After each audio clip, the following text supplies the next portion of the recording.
C'est le moment de notre rencontre avec la préfète de la MRC de la Matapédia, Chantal Lavoie. Bonjour, Madame Lavoie. Bonjour tout le monde.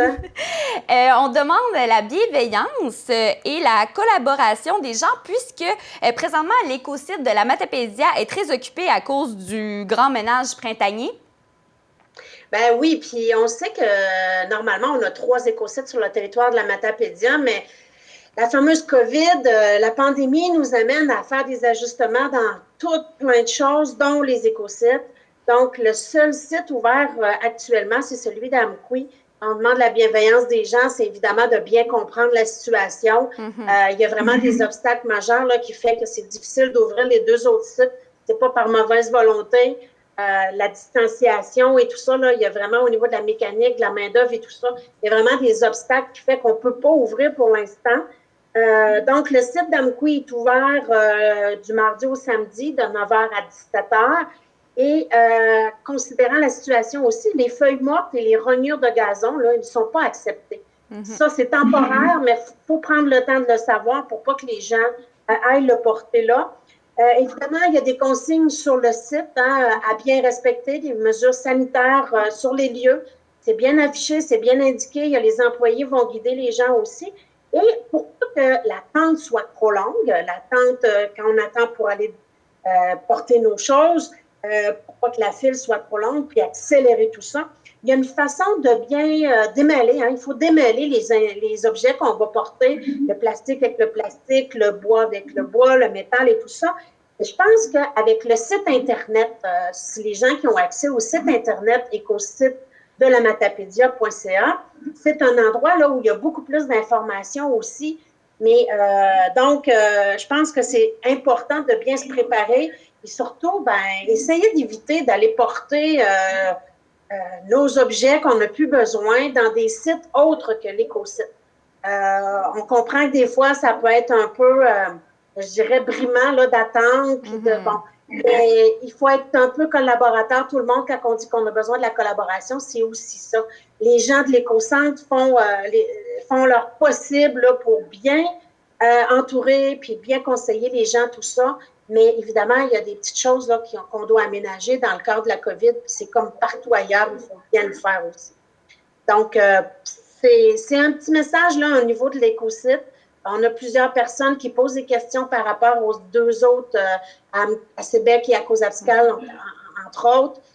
C'est vraiment pas par un manque de bonne volonté, c'est vraiment par une difficulté là, très technique là, autour de ça. Mais il y a des pourparlers, il y a des choses qui sont en train d'être étudiées pour pallier à ça.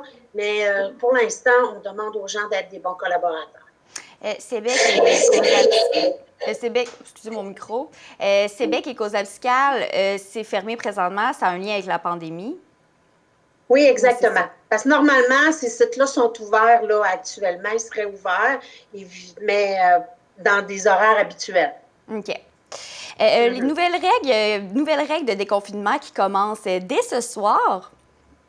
Ben oui, on a su ça cette semaine. Le gouvernement a accepté qu'il y ait des petits rassemblements extérieurs. Je trouve ça important d'en parler parce qu'il y a une belle règle à se souvenir rapidement. Le 10-3-2. 10-3-2, les mains propres. Il ne faut jamais oublier de se laver les mains. Fait que le 10, c'est pour un maximum de 10 personnes. Le 3, c'est pour 3 adresses de résidence. Les 10 personnes doivent provenir de 3 adresses différentes, pas plus. Et évidemment, le 2, c'est pour le 2 mètres. Pour les gens qui ne sont pas de la même adresse, il faut s'assurer qu'il y a un 2 mètres de distanciation. C'est quelque chose de le fun. Tout le monde attendait ce moment-là. On va pouvoir voir des amis, de la famille.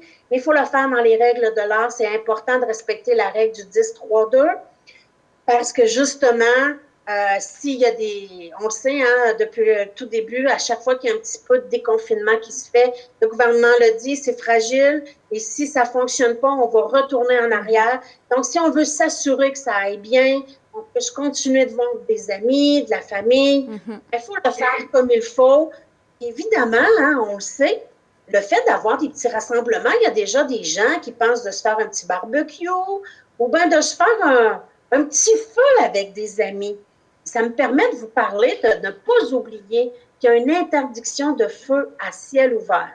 Donc, il faut s'assurer, si on fait un petit feu de joie avec nos amis, là, d'avoir un poêle ou un contenant qui est muni d'un pare-étincelle. Très important pour pas que les étincelles, parce que les étincelles peuvent causer un incendie aussi. On parle d'un contenant, je vais le dire comme ça, de moins de 24 pouces. Donc, il ne faut pas que ça soit trop gros pour que le feu soit plus petit aussi. Et ne jamais oublier qu'il y a des règlements municipaux aussi par rapport à ça, au niveau de la distanciation entre le feu, l'endroit du feu et le voisin. Donc, ça s'appelle le règlement sur les nuisances municipales.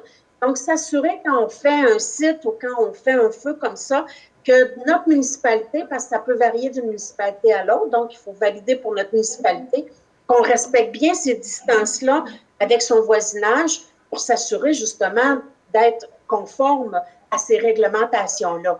Mais évidemment, on le sait, là, depuis le début, il y a eu là, la SOPFEU, hein, la Société au niveau des feux, elle parle de vraiment faire très attention. L'indice d'inflammabilité, c'est ce que je cherchais. L'indice d'inflammabilité est très élevé pour notre région. Oui, danger d'incendie extrêmement présent pour le Bas-Saint-Laurent à cause du temps sec. Oui. Oui, exactement. Puis je pense qu'il faut faire attention. Donc, on peut créé des petits rassemblements qui est plaisant avec aussi dans la sécurité. Je pense que c'est le message aussi qu'on veut laisser aujourd'hui. Et ça me fait parler aussi pour finir en terminant, vous aimeriez rappeler comment porter le port du masque? Et voilà. Oui, voilà. Parce que probablement, comme tout le monde, on commence à se promener un peu plus. On voit des gens qui portent le couvre-visage parce qu'on parle du masque plus comme on parle d'un masque de procédure. Nous, c'est plus un couvre-visage. Et là, on voit des petits comportements de gens qui ne font pas tout à fait les bonnes petites choses dans le port du masque. Parce que si on ne porte pas bien le masque, c'est pour éviter de la contamination, de contaminer les gens puis de se contaminer aussi. Si on ne le porte pas bien, il y a ce danger-là qui arrive. Donc, il y a une affiche qui a été produite, qui va être distribuée, là, que vous allez voir apparaître dans notre environnement. Et qu'on va montrer à l'écran. Justement, voilà, merci. Donc, on voit en vert les bonnes façons et en rouge les façons à ne pas faire. Donc, évidemment, si on veut que le masque ait l'effet escompté de protection pour les autres aussi, il faut bien l'utiliser. Jamais oublier de se laver les mains avant et après l'utilisation. Pour le manipuler, on ne touche pas au masque, on touche aux élastiques ou aux cordons qu'on met derrière les oreilles ou qu'on met derrière la tête. Et le masque doit complètement couvrir le menton et le nez. Ça, c'est important. Mais où la contamination se fait le plus, ce qui est le plus difficile, c'est quand on entre à l'intérieur, on prend le masque, on le met en dessous du nez, on le met en dessous du menton, on le laisse pendre. Ça, c'est pas vrai. Il ne faut pas faire ça. Donc, c'est vraiment important. Et l'affiche nous montre plusieurs exemples parce que c'est justement, si on ne le porte pas bien, on fait une fausse, quand on parlait là, d'une fausse idée de sécurité, c'est aussi ça. Donc, il faut bien le porter parce qu'on peut contaminer les autres, mais on peut se contaminer aussi si on touche au masque. Et des gouttelettes sur notre masque qu'on touche avec nos mains ou qu'on va jouer en dessous du masque, on peut se contaminer soi-même aussi. Donc, il faut vraiment prendre le temps de bien faire les choses. Bon, bien, parfait. Je pense que la petite affiche va bien nous indiquer tout ça. Ça fait le tour et on se rappelle des 3 chiffres. 10, 3, 2. C'est bien ça? Les mains propres. Je l'ai eu? Bon, parfait. Avec les mains propres, là, c'est parfait. 10, 3, 2. Parfait. Bien, merci beaucoup. Chantal Lavoie, préfet de la MRC de la Matapédia. À la semaine prochaine.